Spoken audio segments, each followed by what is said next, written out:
अटल भूजल या योजनेच्या आम्ही सगळ्या भूजल सखी आहोत। आम्हाला अटल भूजलने रेनगेज दिले आहे। आम्ही ते पाऊस पडल्यानंतर पाऊस पडला का आम्ही ते मोजायसाठी सगळ्या मिळून येतो।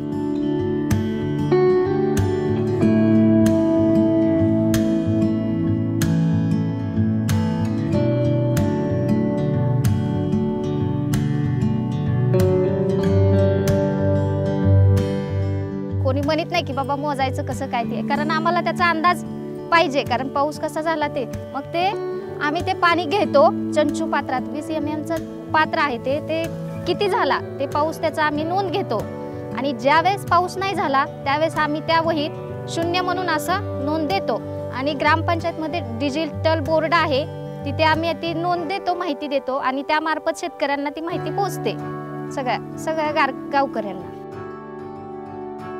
आम्ही ते महिन्याची सरासरी मोजतो आणि ते सरासरी मोजल्यानंतर आपल्याला महिन्याचा पाऊस किती झाला ते पाऊस झाल्यानंतर आम्ही सर्वजण मग बसून विचार करतो की बाबा आपण हे आता पाऊस झालाय आपल्या महिन्याचा तर आपल्याला कोणतं पीक घेता येईल, त्यानुसार आम्ही ते पीक घेतो सगळेजण ठरवून।